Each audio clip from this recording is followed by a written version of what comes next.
Since I exclusively look after the children, my mother-in-law wants me to help more around the home. I told her she could pay the rent on the property I own and boost her contribution. For 34 years old, housewife was never anything I could explain to 38-year-old spouse. We both agreed that I would remain at home raising our children while he worked from the time we chose to have children. Although I had a steady career previously, and this was not an impulsive decision, we examined the figures and, given our priorities and nursery expenses, it made more logical for me to remain at home with the children. That never bothered my hubby either. He was really extremely appreciative, frequently expressing me how much he cherished everything he'd done to keep our house and family operating without issues. His mother, however, did not feel the same. In her view, my mother-in-law had always been the kind of lady who valued her independence and diligence, that which would convert into undervaluation of women who did not work outside the house.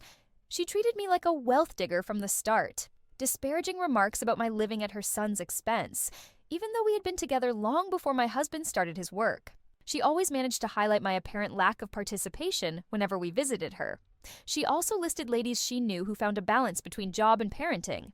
She said how wonderful she should feel spending the money someone earned with labor if she purchased anything for me. It made no difference if our money was shared or whether my spouse had no concerns.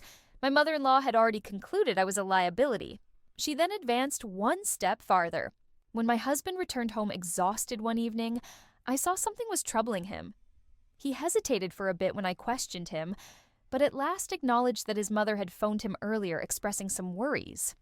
He seemed to have spent much of the talk persuading my husband that I was abusing his kindness. He advised him that I should help financially because I stayed at home while he worked, and that it was unfair. Still, he didn't stop there.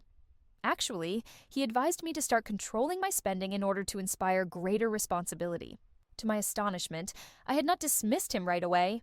I stared at him attentively, eager to hear how he answered. For me, this suggested that a little bit of him was thinking about what she had told him. He told me he listened to her mostly without objecting or debating. That damaged me. Though I was not upset with him, I did feel wounded. After everything he accomplished, raising our children, running our house, tending to all the little details he seldom considered, he was basking in the words of his mother. Right then, he could have answered. He might have spoken up for me, noting how absurd it was that she meddled in our marriage, but I behaved differently instead.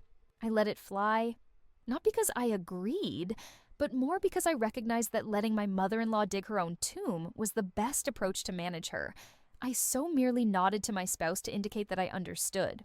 I told him we could discuss money if it was something we felt we should, though in truth, I was only waiting because I knew something my mother-in-law did not know, something that would totally alter the terms of the game when the time came. It felt relieved, believing that it was logical, and I was eager to watch how it evolved. My spouse kept flipping his words around when he told me about the brief conversation he had with his mother. His silence compared to normal suggested that he was troubled. Of course, I didn't argue. I didn't question him about it. I wanted to see with this how far my mother-in-law would go. I would let her think that, should she choose to picture me as a maid, she would be digging her own tomb. A few days later, my husband advised warily that we should go over our money. Maybe we could discuss what I could do now that the kids were growing up. I struggled to control my laughing. Our kids were still very little. Nothing like the age they could be left alone. Still, my mother-in-law had persuaded my husband that I would only spend all day at home doing nothing while he worked. I let it pass instead of arming myself in defense. If I felt it was essential, I would definitely give some more financial responsibilities significant attention. If that would make him feel better, he even offered me to cover some costs. Though he appeared somewhat aback by my acceptance, he felt terrible instead than delighted.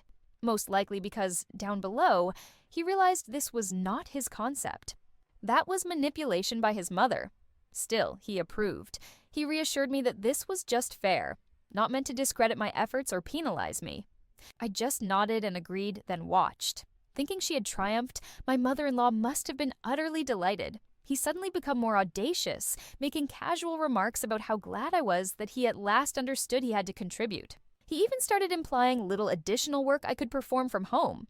Since I was already at home, I had all sorts of ideas: internet lessons, freelancing editing, making cakes to get some additional money, and even watching other kids. He made care to convey it in the most patronizing manner, as if he were doing me a favor by providing helpful advice so that it would be more valuable. I promised him I would look at jobs from a distance, then paid attention and followed his plan. I thought it would be great to have a job. I could exactly see how challenging it must be for my husband to be the only provider for the house. Thinking she had at last put me in my place, she drank it all.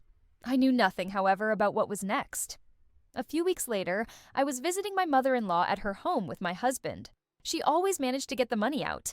Nevertheless, she was much more audacious this time. She advised explicitly that my spouse start handling the house's budget himself in order to ensure I wasn't overspending. The first clue my mother-in-law had gone too far was my husband's tightness by my side. He breathed softly, stroking as if he were tired. Then, before he could reply, he spoke something that suddenly vanished the look of my mother-in-law. If she was so focused on justice, he advised her to maybe have a frank financial discussion beginning with her personal home position.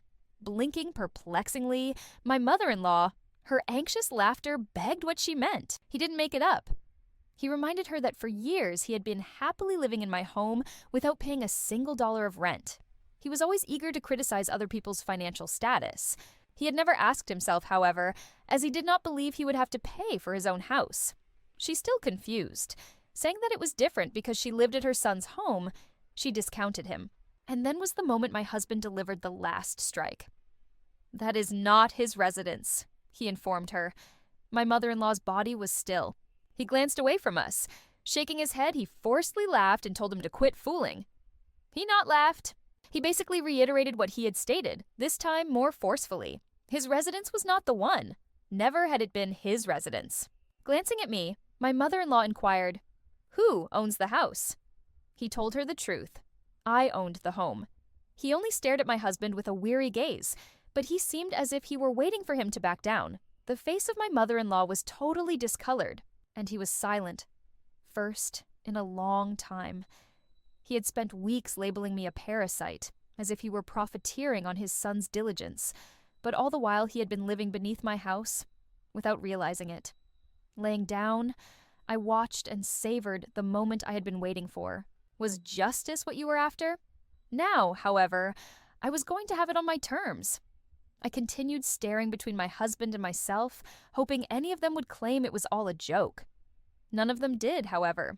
That was his residence. Not feasible, I informed his spouse. He informed her that the home belonged to me. Hence her presumptions had no bearing whatsoever. He said he was good. Nothing changed. It was not as if he were going to throw her out all of a sudden. Leaching forward with my elbows on my knees, I informed her that, in truth, I had been considering justice a lot recently. She had been so concerned that everyone would pay their fair portion, hence I felt it reasonable that she too started to participate. And my contribution would be that of an owner charging his renters.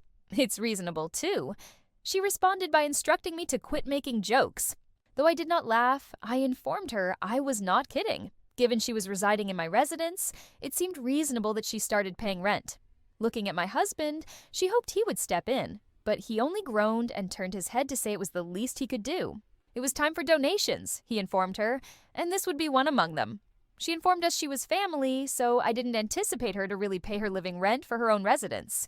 As she advised, I informed her I am precisely waiting for this, as I need it to be able to start helping my family.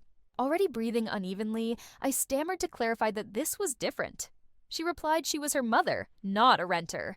Pretending to comprehend, I felt. I assured her I knew exactly. She was ready to be flexible because the matter was emotive. She was giving her a reduced rent, much less than she would have to pay should she try to locate another apartment in these economy, rather than treating her like a normal renter. A 2% reduction should she make complete payments. But be advised, she would not provide another person 2%. She is family only. She whispered that it still amazed her that this was occurring. I shrugged and said I was simply doing what she advised. This was me paying attention to her as she'd been so outspoken about how everyone should help more. That she gave what she said, great thought makes me glad.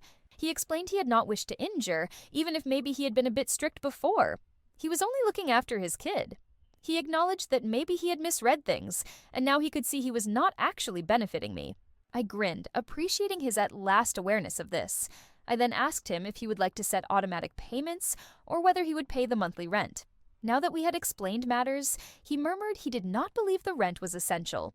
She had been rather enthusiastic about justice, so I told him she did not want to live anywhere without contributing, not when she had been so concerned about my contribution to finances. I realized I was locked in. He begged, staring at my spouse, but he moved no muscle. He had to be fair as well if he wanted to discuss justice. He murmurs something about needing time to consider and swiftly leaves the room. Her footsteps in the kitchen, from one side to the other, could be heard as she presumably tried to restore the damage. Before, my husband informed me he had never seen his mother so forlorn. I grinned and told him it was fair. Then he asked me what I would do should she really agree to pay the rent. We needed to go over our little financial conversation, therefore I told him I had to do it and that it was a good thing he removed. When I suggested it, he appeared a little awkward. He really believed I would be allowing him to pass. Update number 1. I am here with the update on events after a few days of addressing my mother-in-law. I didn't think she would come around to apologies. She was correct. I knew her pride would not allow her do it, at least not right away. But I did anticipate some form of reprisal. That same evening, after our announcement to her that we were leaving, I expected she would attempt to phone some relatives to let off frustrations. Knowing that the truth was on my side, I was not concerned. My sister-in-law texted me first thing in morning. Her mother had phoned her all disturbed, claiming she had misled and embarrassed her in front of my husband, so she asked me what had occurred. I just responded by message, saying that my husband had informed her the truth. Nothing more, nothing less. That was it, all the specifics revealed to her. Emotional blackmail had started by midday. Acting as if she were the actual victim in all this, my mother-in-law started writing notes. She said she cannot believe I had allowed her live under the false impression this was her home, that I had made her feel comfortable, then had removed the rug from under her feet. I puzzled how she could be so nasty. After all, I had never threatened to have her kicked out, so she was free to remain in the home. However, if she really wanted to see my contributions rise, she could start paying rent. She answered nothing. When she did, it was not by text message. 2 days later, a letter came via mail, personally written with her own hand and addressed to me. I had never seen an apology this least honest. She said she simply wanted the best for her kid and felt a lot if she had troubled her. She said that while everything she did was always considering the best for everyone, she never wanted to make me feel underappreciated. Declaring she was a widow and that her late husband had never intended her to have financial difficulties, she closed the letter with a plea begging me to rethink the rent issue. The choice was already decided. I folded the letter and put it away. Was she wanting me to pay more? Well, I was offering her chances to help as well. She might start acting like the lady of the house if she had actually seen herself as such. On the other side, I felt it was time to have a meaningful chat with my husband after stashing my mother-in-law's letter in a drawer where the forgotten items go. A fact, he had defended me the previous time we visited my mother-in-law. However, he was not going to let it go since he had first thought about her grievances. I could not ignore that I had allowed her feel too at ease in our marriage.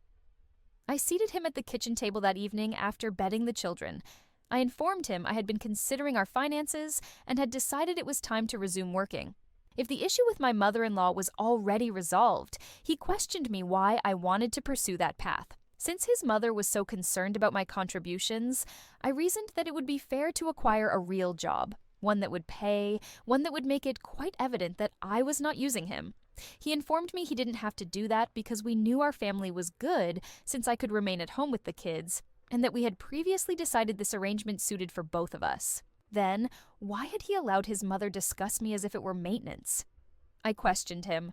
Why had he sat there feeding his grievances, behaving as if he had to defend my worth in our marriage?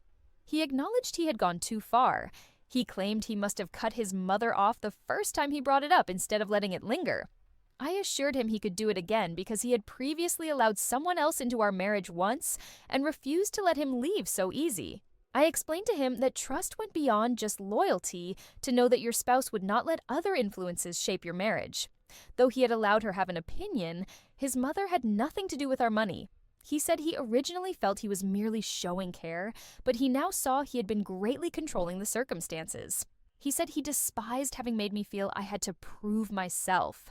He had been looking over our accounts recently, and he had discovered how much money he had been giving his mother each month. I did not believe he was ready for this chat, hence that portion really caught him off guard. I prefer to be ready for talks. As you already know, I showed him the numbers I pulled off my phone. I informed him I had witnessed the transactions, the consistent payments, the sum sent straight to his mother for no apparent use. I questioned him about his intended length of continuing with it. She was his mother, he explained, a widow just looking to make sure she was comfortable. Things will be changing, I informed him. I had already decided because it was required of me that I would help more. His mother was going to have to start helping too, and it meant that a carer in his place would be receiving the money I had been sending. We needed someone to assist us with the kids and the home, hence even if I was going to work. He was totally split, as if he had no idea whether to feel guilty or angry. He said he had never realized how unfair it was to keep putting his mother first above our own property. He was so accustomed to looking after her.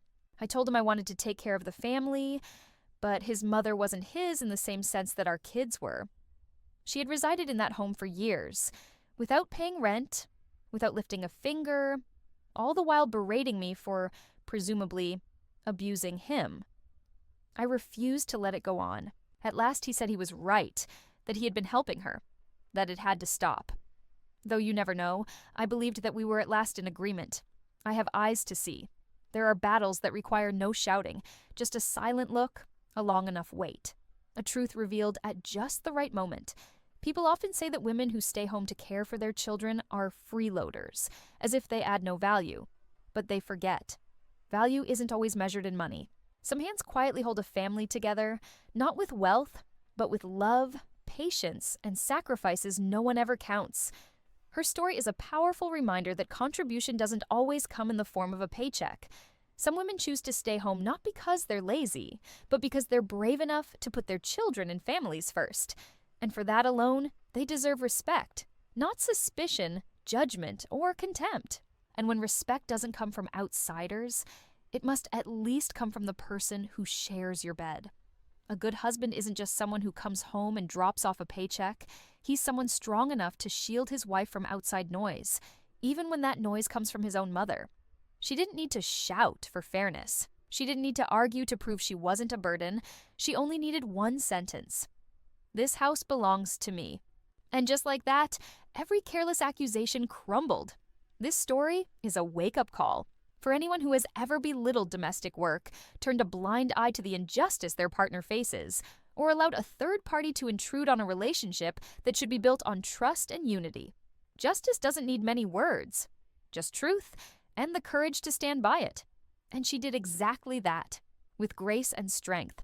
So, if anyone ever asks, what value does a stay-at-home mom have? Tell them this story. Let them understand. Not everyone who lives inside a house truly feels at home, and not everyone has the strength or wisdom to respond to disrespect with a lesson that some people might spend a lifetime trying to learn. This is the end of the story. If you found it meaningful, please leave us a comment, like, share, and subscribe to support our next videos. Thank you for listening. See you in the next one.